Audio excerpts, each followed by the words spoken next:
Palestinian resistance ने West Bank में आज फिर कम से कम 4 जगह, कल 2 जगह, आज 4 जगह सीधे सीधे होममेड बॉम्ब से आईडीएफ का सामना किया। अब ये एक खबर है, मैं आपको खबर की तरह बता रहा हूं और आगे बढ़ने के पहले आप ये डिस्क्लेमर देखें। अब सूरत हाल ये है कि वेस्ट बैंक में जब से ये ऑफेंसिव शुरू हुआ है तब से एक बड़ा डर इजराइल को सता रहा है कि उसके सोल्जर्स, जो कि ऑलरेडी एक तरह से आईडीएफ में हम बता चुके हैं मैन पावर की कमी है, तो कहीं ऐसा तो नहीं कि आईडीएफ के अंदर जो अभी एक नया रिक्रूटमेंट ड्राइव भी चल रहा है तो वो अगर फेल कर गया तो वेस्ट बैंक के लिए सोल्जर्स की कमी पड़ जाएगी, क्योंकि सीरिया के अंदर भी इजरायली सोल्जर्स हैं, लेबनान में भी है। तो ये इन सारे परिस्थितियों को देखते हुए एक बड़ा संकट इजराइल के सामने आने जा रहा है। गाजा की भी खबरें हैं। गाजा में आज 2 जगह इजराइल ने आर्टिलरी फायर किया, लेकिन आज अभी तक फिलहाल गाजा का कोई सिविलियन अभी मारा नहीं गया। उसके बाद देखिए, जो कुकिंग गैस है करीब केवल 16% अंदर आई है। ईरान को लेके बड़ी खबरें हैं। अमेरिकन एनवॉय ने कुछ आज एडमिट किया है कि ईरान में वो अमेरिका क्या करना चाह रहा था, फेल हो गया। लेबनान को लेके, सीरिया को लेके, सबको लेके बड़ी खबरें हैं। लेकिन सबसे पहले देखिए, मैं आपको गुजारिश करना है आपसे कि आप इस वीडियो को अंत तक देखिएगा, लाइक और सब्सक्राइब कीजिएगा और कमेंट करना मत भूलिएगा। दूसरी बात, हमने अमरीश मिश्रा स्पीक्स 1 में आज बहुत अच्छा वीडियो प्यूटिन पे डाला है, जिसमें प्यूटिन ने भारत में राज कपूर को याद किया और कहा कि राज कपूर के समय से भारत और रूस रिश्ते बहुत बेहतरीन रहे हैं, और लेकिन आज के दौर में वो एक नए लेवल पे पहुंच गए। आप सबसे पहले तो उसका एक अंश देखिए। मेन वीडियो जो है या पूरा वीडियो आप प्लीज अमरीश मिश्रा स्पीक्स 1 पे जाके देखिए, मैं उसका लिंक डिस्क्रिप्शन में दे रहा हूं। Со времен Радж Капура прошло много времени. Индия капитальным образом изменилась. Но тогда еще, я припомнил сейчас слова из песни Владимира Высоцкого про Радж Капуру. Но там и есть и другие слова, говорят, что раньше йог. तो ये एक देखिए बात थी। अच्छा, अब देखिए जो यहां पर एक सवाल आ रहा है कि आज टॉम बैरिक, जो कि ट्रंप के पर्सनल एनवॉय हैं लेबनान और सीरिया में और ईरान के भी मसलों को देखते हैं, उन्होंने आज एडमिट कर लिया कि अमेरिका ने 2 बार ईरान में रजीम चेंज करने की कोशिश की। It wasn't America. What President Trump did to step in that 12-day war ending was historic. It was amazing. But for him then to be imputed with regime change, we've had 2 regime changes in Iran already. Neither one worked. ये साफ हो जाता है कि जो America की कोशिश Iran में रही है वो 2 बार फेल हो चुकी है, और अभी तीसरी बार कुछ ये करने के पहले 100 बार सोच रहे हैं। आप लोगों को सच्चाई दिखलानी है, क्योंकि बहुत सारे लोग साइकोलॉजिकली जो फिलिस्तीन के समर्थक हैं और इन जनरल जो मानते हैं कि हक की लड़ाई होनी चाहिए, उनको डिमोरलाइज करते रहते हैं, ये कह के कि नहीं ईरान देखो ये हो गया, ईरान में वो हो गया, अंदर घुस गया ये। अरे भाई, फेलियर रहा है, ये फेलियर रहा है अमेरिका और इजराइल का प्रोजेक्ट। और भी हम आपको आगे बताते हैं। और वेनेजुला में जो ट्रंप कर रहा है उसकी भी सच्चाई आज खुली है कि उसमें जो यहां पर हार हुई है इस पूरे रीजन में, वेस्ट एशिया में या मिडिल ईस्ट में जो हार हुई है इजराइल की, उसकी वजह से वो वेनेजुला के ऑयल पे उनकी नजर है, क्योंकि वेनेजुला में सऊदी अरेबिया से भी ज्यादा ऑयल है और वहां पर एक लेफ्टिस्ट रिजीम है, तो इसलिए उनको प्रॉब्लम है वहां। और वो चाहते हैं कि यहां पर जो नुकसान होगा या सीज फायर तोड़ा इजराइल ने या कुछ ऐसा हुआ, फिर से कत्लेआम शुरू हुआ, तो आइसोलेशन में इजराइल जाएगा, तो वेनेजुला पे अगर कब्जा हो तो वहां से तेल आएगी। कितनी दूर की सोचते मतलब, और ये जो दूर की सोच रहे मतलब हम नेगेटिव अंदाज में कह रहे हैं। कितनी दूर पहुंचे सर, एक हिंदी फिल्म थी उसकी ये कॉमिक लाइन थी, वाकई बहुत दूर पहुंचे। अच्छा, अब देखिए हम आपको उस पहलू पे ले आते हैं कि जिसमें हम थोड़ा सा आपको बताएंगे जो पैलेस्टीनियन मूवमेंट जब से शुरू हुआ आजादी का 1920 से, तब से इसमें गद्दार भी पैदा हो रहे हैं और उन गद्दारों का अंत भी वही हो रहा है जो अबू शवाब का हो रहा है। अब देखिए, सबसे पहले 1920s में पीस फैक्शंस और विलेज लीग्स वगैरह इस तरह की कोशिशें उस समय तो ब्रिटिश मैंडेट था, ब्रिटिश रूल था, तो अंग्रेजों ने की थी कि ऐसे ही कुछ बना के, और जो अरब अपराइजिंग्स हो रही थी 1920s 30s में ब्रिटिश मैंडेट के खिलाफ, जो जूस का इमिग्रेशन बढ़ रहा था उसके खिलाफ, जो अरब अपराइजिंग्स हुई कि हमको यहाँ ज़ायनिस्ट स्टेट नहीं चाहिए, तो उसको दबाने के लिए हमेशा गद्दार पैदा किए। इसमें देखिए जो एक बड़ा जो एक फिगर था उसका नाम है फकरी अल नशाशिबी। अब फकरी अल नशाशिबी ये 1920s में पीस फैक्शन लीड करता था। जैसे अभी अबू शवाब को कहा जा रहा है कि मतलब इसका भी नाम कुछ ऐसे ही दिया गया था कि एक ऑल्टरनेटिव मूवमेंट और ये पैलेस्टीन रेजिस्टेंस को डिस्प्लेस कर देगा। अब फकरी अल नशाशिबी इसकी जो पीस फैक्शन मिलिशियाज थी, इन्होंने ब्रिटिश ऑक्यूपेशन के साथ कोलैबोरेट किया और कई पैलेस्टीनियन रेजिस्टेंस फिगर्स को 1920s के उस समय तक ये हमास या बाकी फैक्शन नहीं बने थे, वो तो बहुत बाद में बने, पीएलओ तक नहीं बना था, तो उसमें लेकिन जो उस समय के क्रांतिकारी थे उनका असैसिनेशन भी किया। 1941 में बगदाद में, इराक में इसको ढूंढ के फिलिस्तीनी रेजिस्टेंस ने उस समय 1941 में इसको एलिमिनेट किया। उसके बाद दूसरा जो है उसका नाम है फकरी अब्दुल हादी टू। ये बड़ा अजीब सा फिगर था, ये अपने को कुछ वो भी कहता था, मतलब कि इसकी मूछे उछे देखिए, मतलब ये अपने को कुछ एक कोई पैलेस्टाइन में एक राजशाही स्थापित करेंगे, इस तरह का कुछ इसका ख्वाब था। इसका नाम फकरी अब्दुल हादी टू, ये भी पीस फैक्शन के मिलिट्री विंग का था और इसने भी कई अंग्रेजों के साथ मिलकर कई फिलिस्तीनी रेजिस्टेंस फाइटर्स की हत्याएं की। और 1943 में जब इसके लड़के की शादी जेनिन वेस्ट बैंक में, आज का जो जेनिन वेस्ट बैंक, वहां पर इसके लड़के की शादी हो रही थी 1943 में, और यहां पर उसी के रिश्तेदार ने उसको इस बात पे मार दिया कि तुमने फिलिस्तीनियों के साथ गद्दारी की थी। नंबर 3, यूसुफ अल खातिब। अब यूसुफ अल खातिब ये वेस्ट बैंक का फिगर, रमल्ला विलेज एसोसिएशन का ये चीफ, इसको ये 1960s की बात है, इसने इजराइल के साथ कोलैबोरेट किया, पीएलओ बन चुका था और मेरे ख्याल से 1970s में इसको पीएलओ ने एक कैफे में असैसिनेट कर दिया। और अब यासार अबू शबाब, जिनको कायद बिगुल इजराइल ने दूल्हे की तरह एक पाला था, सजाया था, इनका क्या हाल हुआ 4 दिसंबर 2025 को, वो पूरी दुनिया ने देखा। और इस पे जो एक रेजिस्टेंस ने, पैलेस्टीनियन रेजिस्टेंस ने जो मैसेज दिया है, उसने कहा है कि यही पैटर्न होता है कि कोई गद्दारी करता है, फिर वो आइसोलेट होता है, फिर उसको रेजिस्टेंस ढूंढता है और अल्टीमेटली काम तमाम होता है।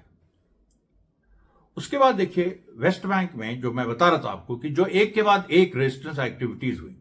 अब जेनिन में फिर से, अराबा में एक होममेड एक्सप्लोजिव से, एक यानी हैंडमेड बॉम्ब से रेजिस्टेंस ने आईडीएफ को टारगेट किया। आईडीएफ ने भी वहां पर आगे बढ़ने की कोशिश की, लेकिन बार बार वही बात आ रही है। और लेकिन वो उस बात को दोहराना जरूरी है क्योंकि रोज ये हो रहा है और ये अजीब सी खबरें हैं फिलिस्तीन को लेके, जो रोज हम आपको कहते हैं कि इस जगह ऐसा हुआ, उस जगह ऐसा हुआ, रोज उसमें सिमिलैरिटी भी होती है लेकिन डिफरेंस भी होता है। यही खूबसूरती है रेजिस्टेंस की। अब देखिए, अब जेनिन में, अराबा में कम से कम आप सोचिए कि 100 से 150 आईडीएफ के सोल्जर्स घुसे थे और 2 घंटा वहां संघर्ष हुआ, आगे नहीं बढ़ पाए। अल्टीमेटली जब बॉम्ब्स मारना शुरू किया तो वो पीछे हट गए। ये पैटर्न है आईडीएफ का कि वो फायर आर्म छोटा भी हो, हैंडमेड बॉम्ब का कोई बहुत वो नहीं होता कि उससे 10-15 लोग उड़ जाएंगे, लेकिन फिर भी उसको डर होता है कि इसके पीछे ही लोग कुछ बड़ा एक्सप्लोजिव तो नहीं लिए, क्योंकि बीच बीच में हर 2-3 हफ्ते में एक बड़ा एक्सप्लोजिव भी रेजिस्टेंस छोड़ देता है। तो ये देखिए पैटर्न है, ये बड़ी एक साइकोलॉजिकल लड़ाई भी है। उसके बाद जेनिन के ही जबल अबू दहेर एरिया में, वहां पर भी रेड किया, जहां कुछ दिन पहले एक यंग लड़के को एग्जीक्यूट किया था आईडीएफ ने, वहां पर इन दो को एग्जीक्यूट किया था, वहां पर इन्होंने रेड की और वहां से भी लेकिन पीछे हटना पड़ा, क्योंकि इस बार और यंगस्टर्स इकट्ठा हो गए थे और बड़ी समस्या हो रही थी आईडीएफ को। सल्फित में देखिए जो तीन लड़कों को इन लोगों ने अरेस्ट किया, और वही है कि जब उनको मारपीट रहे थे तो वहां पर बाकी फिलिस्तीनियन यूथ आ गए और वहां रेजिस्टेंस हुआ, और उसके बाद आईडीएफ पीछे हटा। फिर जेरिको चेक पॉइंट पे यहां पर भी संघर्ष हुआ। फिर आप देखिए कि कलकलिया में कुछ पैलेस्टीनियन यूथ घायल हुए, जिनको दरवीश नज्जाल हॉस्पिटल ले जाया गया। फिर हिब्रोन में कुछ गिरफ्तारियां की, बेत उमर में भी कुछ गिरफ्तारियां की, और ये गिरफ्तारियां करके इजराइल, फिर वही बात है कि जब गिरफ्तार करके ले जा रहा है तो रास्ते में रेजिस्टेंस हो रहा है, जिसको लेके इजराइल बहुत चिंता जता रहा है। उसी में एक दो लोग एस्केप भी कर जाते हैं जिनको गिरफ्तार किया। उसके बाद रमल्ला के नबी साले इलाके में जो इन्होंने एक सिटीजन को गिरफ्तार किया था, तो उसके घर वाले बाहर निकल आए और उसके बाद इजराइल को उसको छोड़ना पड़ा। फिर आप देखिए जेरूसलम के बिद्दू इलाके में भी गिरफ्तारियां आईडीएफ ने की। साउथ ऑफ नेबलस मदमा में भी गिरफ्तारियां की, लेकिन वहां संघर्ष भी हुआ। उसके बाद नाबलस में रेड क्रेसेंट सोसाइटी को इन्होंने जाने नहीं दिया, जब कुछ यूथ घायल थे, उनके भी जाने नहीं दिया। और मदमा में जो विलेज काउंसिल है वो पूरा बाहर निकल आया और उसने भी यहां पर रेजिस्टेंस का साथ दिया। अब ये देखिए, जो इजराइल कह रहा था कि एक चाल और भी वेस्ट बैंक में उसने चली थी कि हम विलेज काउंसिल्स को पावर देंगे, वहां पर हम लोकल बॉडीज को उनको हम पावर देंगे और वो पैलेस्टीन अथॉरिटी से भी अलग हो जाएं और रेजिस्टेंस से भी अलग हो जाएं। पैलेस्टीन अथॉरिटी का दूसरी तरफ ये है उसका कि वो इलेक्शंस उसने कहा है कि हम होल्ड करेंगे वेस्ट बैंक में, लेकिन उन इलेक्शंस में पैलेस्टीनियन अथॉरिटी को ही अकेला रिप्रेजेंटेटिव मानना होगा वोटर्स को। अब बताओ ये किसका क्या मतलब है? और ये महमूद अब्बास की जो गद्दारी है, इसको लेके अबू शबाब के एलिमिनेशन के बाद महमूद अब्बास भी बहुत परेशान है। अब यहां पर देखिए जो गाजा की खबरें हैं, आज गाजा में एक बात साफ हो गई कि 16% केवल गैस इंटर की है। और जो बात हुई थी, जो करार हुआ था कि 660 ट्रक्स मतलब घुसेंगी अभी 11 अक्टूबर से अभी तक, उसके बदले केवल 104 आई हैं। और आप देखिए कि कुकिंग गैस को देख के वहां के जो बेचारे बच्चे हैं वो कैसे उनकी आंखें खुल जाती है, जैसे कोई नई चीज देख रहा हूं, अजूबा देख रहा हूं।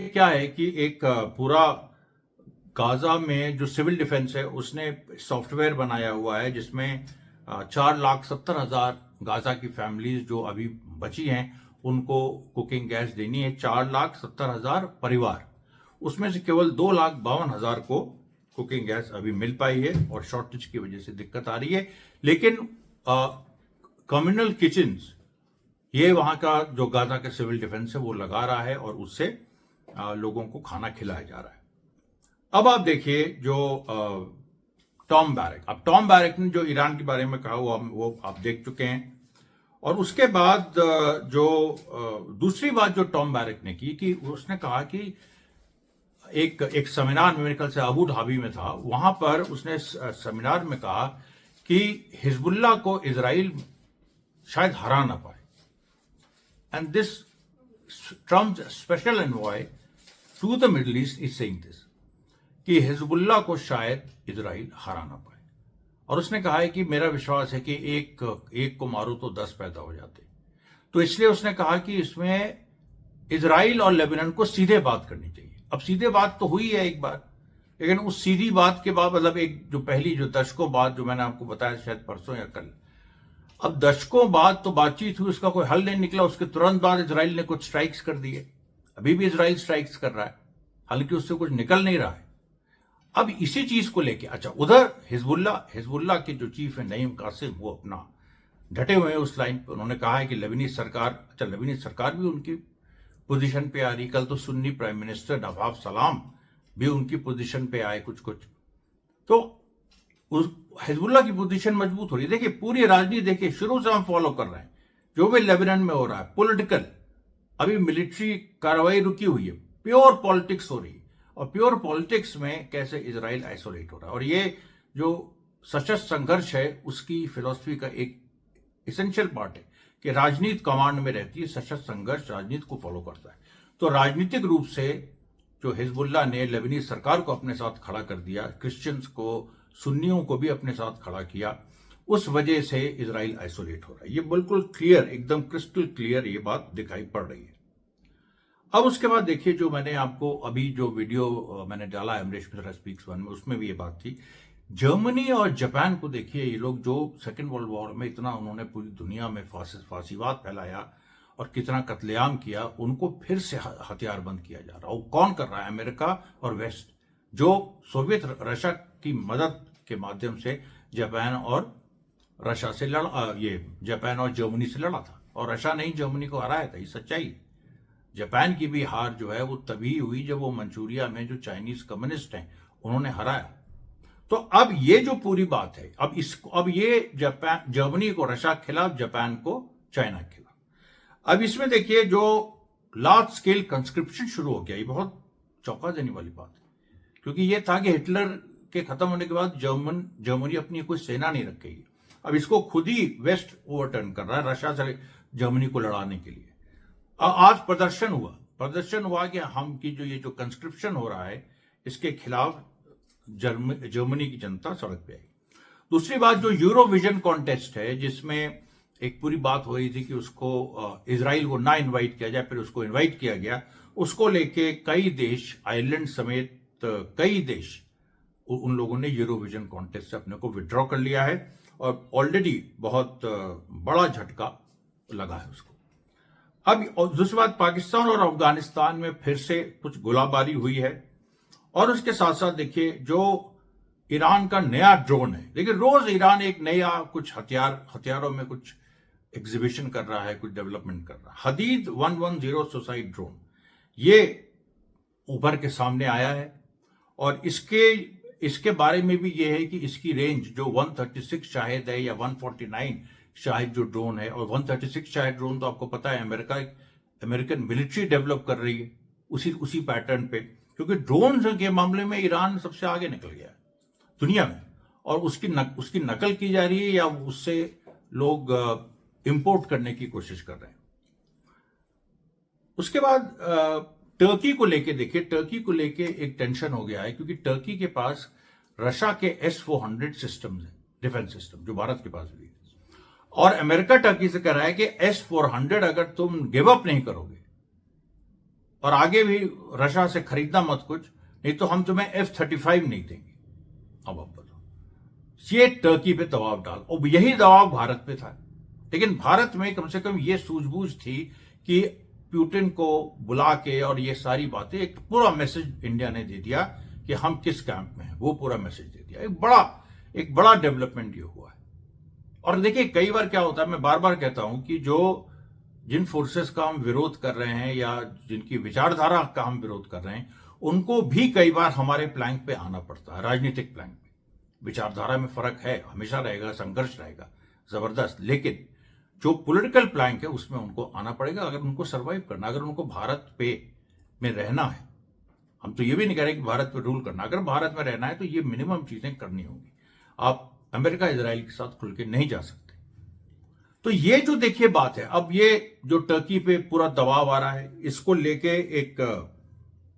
एक चर्निंग चल रही है, और टर्की से कहा जा रहा है, वेस्ट कह रहा है कि तुम तो यूरोप का हिस्सा हो, तुम आ जाओ और हम तुम्हें ये देंगे, हम तुम्हें वो देंगे, लेकिन उसमें पूरी तरह से अभी मामला फंसा हुआ है। और टर्की इस पे भी जोर दे रहा है कि जो सीरिया पे सैंक्शंस लगे थे 2019 में, सीजर एक्ट, उनको रिपील किया जाए। ट्रंप कह चुका है कि उनको रिपील हम करेंगे, लेकिन इजराइल के अपने इंटरेस्ट हैं सीरिया में। इजराइल टेरिटरी चाहता है, टेरिटरी अल-शरा भी नहीं दे सकता है, वो कैसे दे दे, वो तो बेदखल हो जाएगा, वहां पर विद्रोह हो जाएगा। देखे ही आपने कैसे सीरियन रेजिस्टेंस उभर रहा है। तो अल-शरा ने भी बयान दिया कि भाई 1974 का जो एग्रीमेंट था इजराइल के साथ, उस लाइन पर चलो तो बात हो सकती है। वरना इसमें हालांकि उसका कोई कॉन्फ्रंटेशनिस्ट अभी तक नहीं कुछ आया है, लेकिन उसने ये इतना तो कहा है और सच्चाई बताना है हमको। उसने इतना कहा है कि 1974 का जो एग्रीमेंट था जिसमें गोलन हाइट्स तक को छोड़ने की बात इजराइल के द्वारा थी, तो वो उस पे तो कुछ ना कुछ तो उस पे आपको वापस लौटना पड़ेगा, वरना कोई भी समझौता ऐसे नहीं हो सकता। तो देखिए ये आज की खबरें थी। कल हम फिर हाजिर होंगे। कल हम फिर से international situation, Russia Ukraine war या इंडिया से रिलेटेड जो इंटरनेशनल कोई इशू है उसको लेके फिर अमरीश मिश्रा स्पीक्स वन में 4 बजे वीडियो हम रिलीज करेंगे। आज जो वीडियो आया था प्यूटिन पे, वो उसका मैं डिस्क्रिप्शन में हम उसका लिंक दे रहे हैं, आप जरूर उसको देखिएगा। तब तक के लिए धन्यवाद साथियों, बहुत बहुत धन्यवाद।